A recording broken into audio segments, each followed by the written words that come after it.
Although for training purposes the scenarios depicted in this video are set on UK bases, it should be borne in mind that they are relevant to all theatres and operations. With nuclear, biological and chemical technologies likely to be available to a potential enemy, it must also be assumed that any future conflicts will involve the use of such weapons.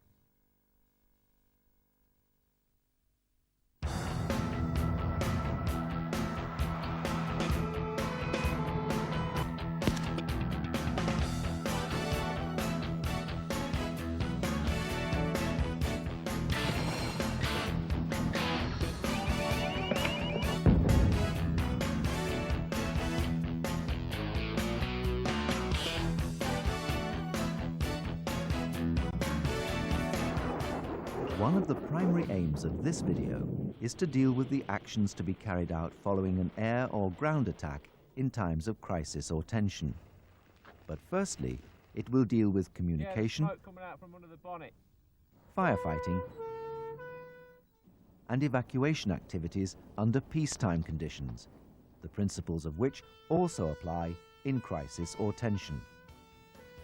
The video is designed to support the post-attack recovery elements of your aid memoir and uses a scenario to depict the actions on discovering a fire, the actions on hearing the fire alarm, how to fight a fire, and the use of hydrants and hoses. It then shows examples of different types of fire, points on fire safety, and the operation of fire equipment. Finally, it deals with the hazards of local post-attack reconnaissance following an air attack.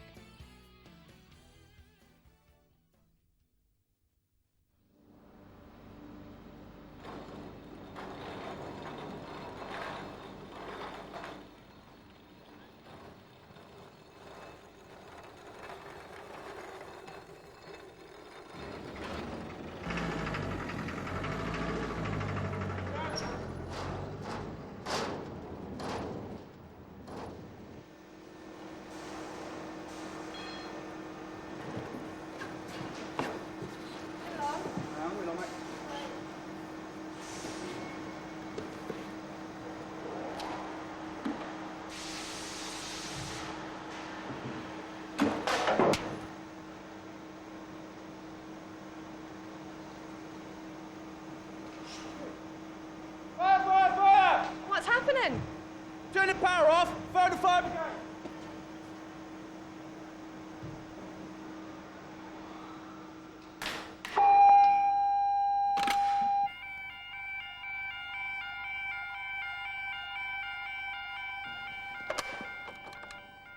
Hello, this is 116 LAC Collins. It's a fire and empty mess in a drip tree. No, there's no casualties. Yeah, there's a paint shop next door. Okay, thanks.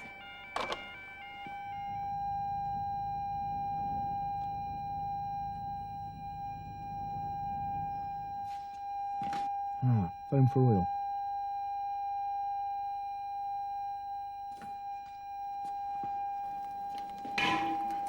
I'll have one quick go at this. What the hell? It's the fire alarm. Come on, man. You shut the window.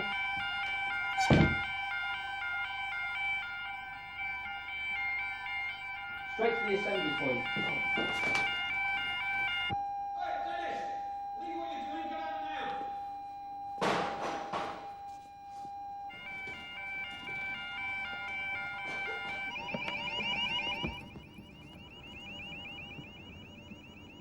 Anyone called the fire service? Yeah, I did, Sarge. It's on its way. Sergeant Craven. Yeah. Corporal Jenkins. He's fighting a fire, Sarge.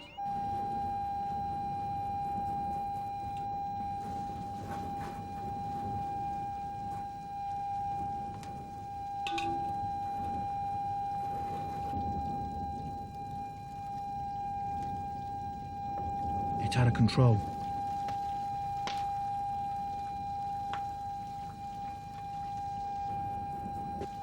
I can't handle this.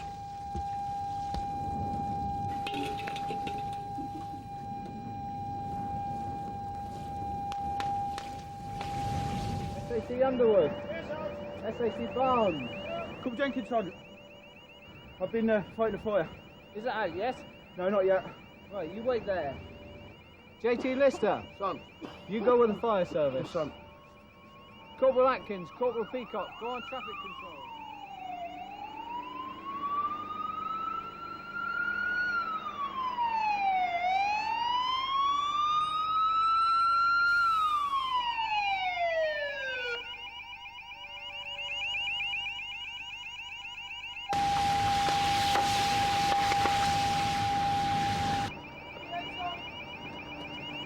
Grab the standpipe and turn key out that locker.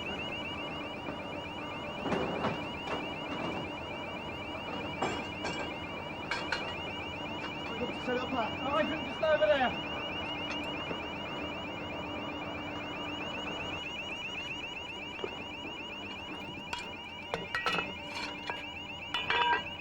Open the hydrant cover. Connect the standpipe.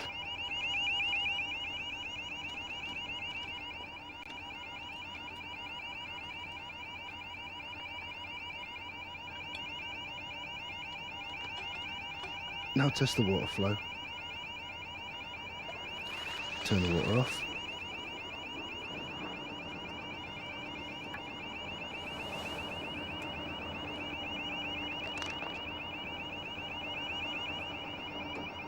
Right.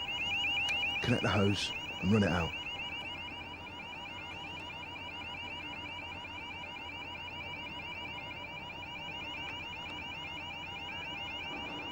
Put it on that one there.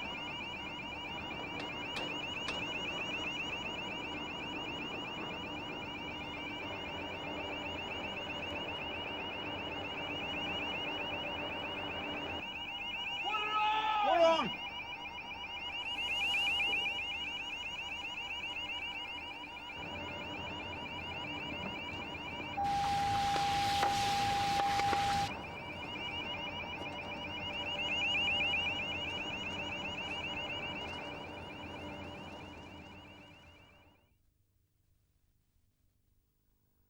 Let's now look at the principles and techniques for dealing with fires. For a fire to exist, it requires fuel, oxygen, and heat. The type of fire will determine the extinguisher to be used. A Class A, or solid fire, is one involving wood, paper, or textiles, and is extinguished using water.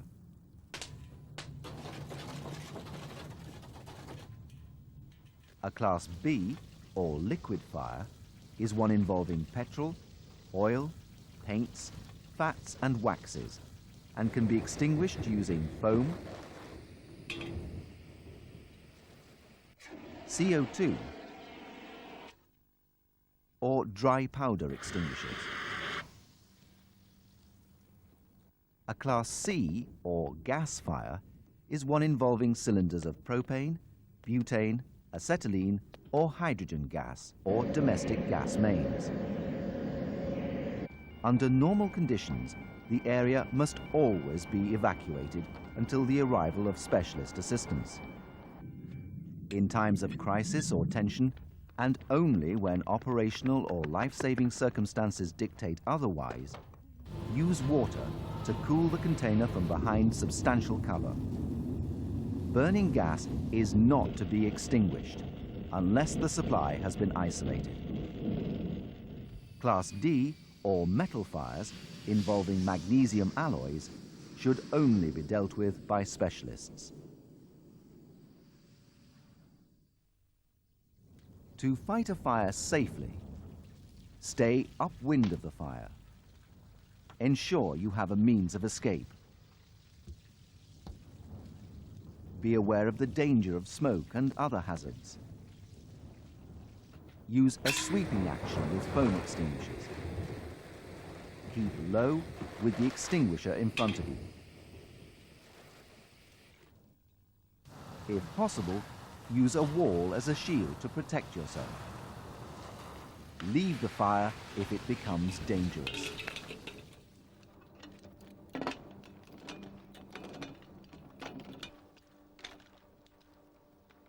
If you have to operate fire equipment, remember to Read and understand the instructions.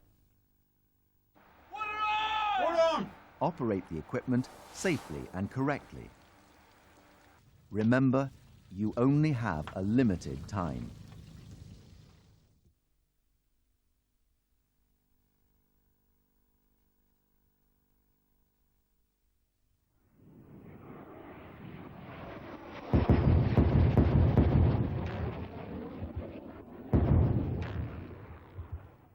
Hostile aircraft are clear of the area.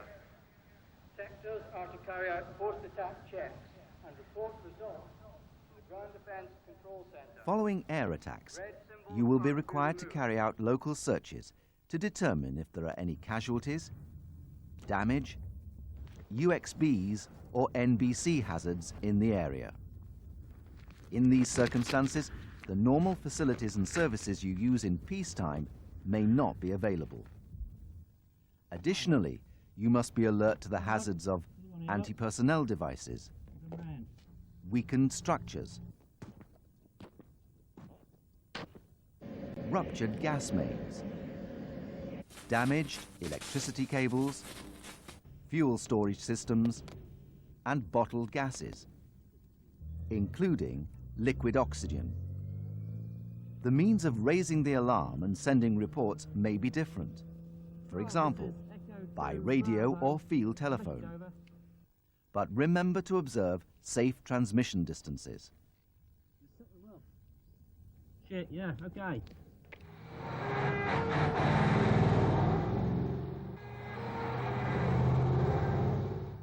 Backup services, such as the fire service and CIT, will be limited or not available.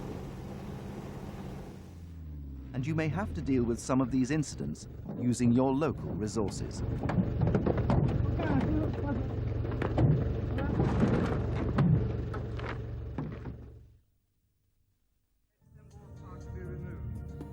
Remember, this video supports the GDT CCS aid memoir.